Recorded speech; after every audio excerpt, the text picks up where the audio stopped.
Hi, this is Gary on manufacturing. Gary Minchell here. This podcast sponsored by Ignition by Inductive Automation. And I've been thinking about leadership. I vary between technology, leadership, and people skills and that sort of thing.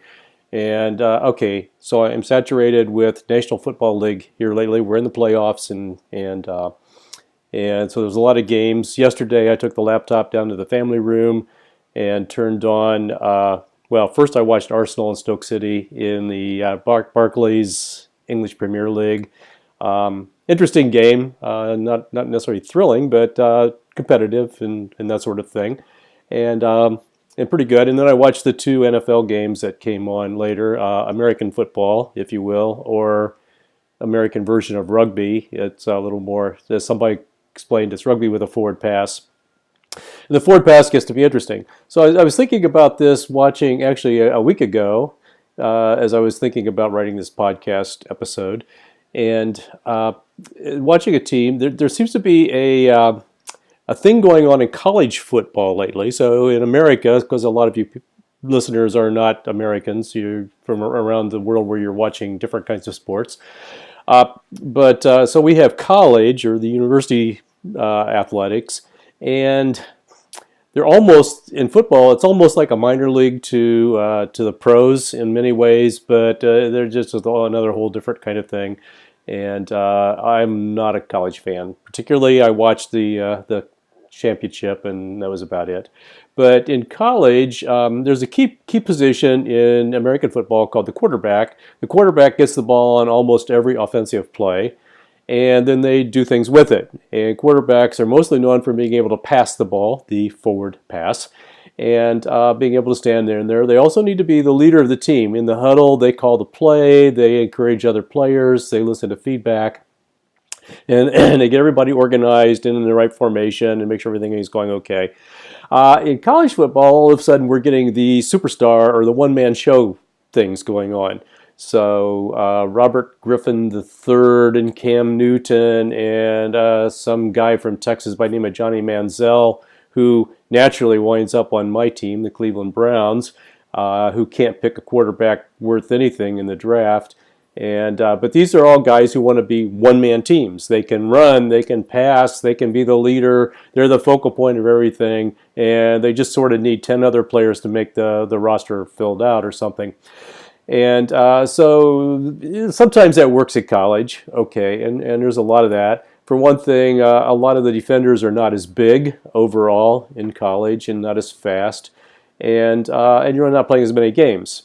So they make the transition to the pros, and a couple of weeks ago I was watching Washington Redskins, and they have one of those superstar quarterbacks, and they have set him out, and he's just too much focused on being a one-person team. He wants to do all the running. He wants to do all the passing. He wants to be the focal point.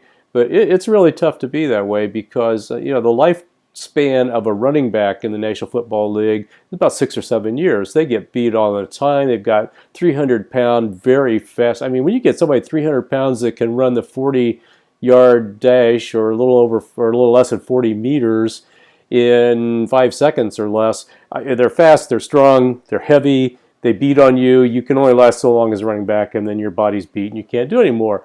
Why would a quarterback if a good quarterback can last until their mid-30s and play a lot longer, make a lot more money? So anyway, we have some of these. So Griffin has been set out by the Redskins. Manziel tried to do that with the Browns, and he was just he was too small, not fast enough, and he's too big a head, and he's not lasted. Although there are a couple, Cam Newton for Carolina and Russell Wilson for Seattle, are a couple of guys, but neither one is really like a whole one-man team. They're supported. It's the NFL. So I was thinking about this transition, about distributing the ball. And if you're a fan of the other kind of football, the one you actually play with your feet, we have positions usually called central midfielders.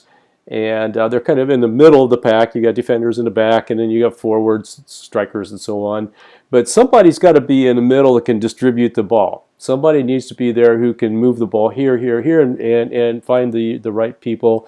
And when I was coaching 19-year-olds Premier League people, and we did tryouts, we looked for various skills. If you were fast, you could kick the ball hard or something, and we'd put you in the front. And if you were tall, strong, and still pretty fast, we put you as a defender. But we looked for ball handling skills, especially with the central midfielder people, people that could ball with either feet. They could dribble with their head up. They could scan the whole play and distribute the ball where it needed to go. So if the ball came back to them, they get it up and boom, and then we have an attack going on. Most of those people are also pretty versatile and they can run forward and score. But typically we have people who that's what they're good at is scoring. My career as a coach was limited. I could never find the guy who could score, but I could even find people that could put it in on a penalty kick. So refereeing was a better profession for me. Let's take this back to leadership now. We need these people. I'm thinking about the quarterbacks, the really good quarterbacks in NFL football, the really good central midfielders or the midfielders in soccer are people who can involve other people. That's what we looked at for our central midfielders. So we look at in a quarterback, they get everybody involved. A good quarterback can look around, and when they pass the ball, they pass and they involve all the different receivers. So typically there might be one star that gets more thrown at them than others. And if there's a confidence level, they'll throw more to the person that they're confident that will catch the ball. But they try to get everybody involved. You try to hand off here and here and here. You try to throw to him and him and him and him. If you're in soccer, you try to distribute the ball and get people involved. One of our things that I learned to teach was, especially at the beginning of the second half, if we were a little bit flat, I would give an instruction. Okay, 2 touches. Everybody, if anybody touches the ball third time, I've got a sub at the line. You're coming out. We're allowed unlimited substitution in youth soccer in the United States. So anyway, so you're coming out, and I'm going to talk to you a little bit. You're going to think about it because I want to pick up energy. I want more energy. I want more distribution of the ball. More people get involved. More people feel up. The whole energy of the team goes up. In American football, they do that by trying to get back to the old ways of calling plays a lot faster, getting up to the line, getting more things in motion and that sort of thing. So that's what we're looking at. So I'm thinking about that in terms of business management and leadership. Leadership anywhere you're a leader, church group or business group, a team of some kind, project team, project planning or whatever. A good leader isn't the person that tries to do everything and control everything and do everybody's work for them and think for everybody. And I've been on those teams. It's like, what am I doing here? It doesn't matter. I mean, they're going to do all the work, so screw it. Let them do all the work. So good leaders, I'm thinking about the same way. You distribute things. You make sure everybody's involved. You do this, you do this, you do this. What do you think about this? What do you think about this? And get the energy level up of the team.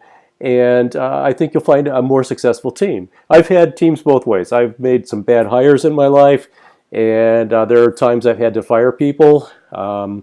Never pleasant. You hire the wrong person. I hired 2 of the wrong people in one company. Now, the good and the bad is they got into politics, and I looked at the big picture and went, this company's going right down the tubes, and so I was ready to leave. But still, bad hires. Another place, I hired some good people. We were a great team for years. We get people involved. You do your thing, I do my thing, they do their thing, and we get out a good product. So my leadership tip of the day as I'm thinking about this whole thing and relating back is let's get everybody involved. As a leader, anything you're leading in, look around, step back and say, okay, let's look at the big picture. Where are we going? How do I get everybody involved in the energy level up in my entire organization? So this is Gary. This is called Gary on Manufacturing. I think it's my 144th over many, many years.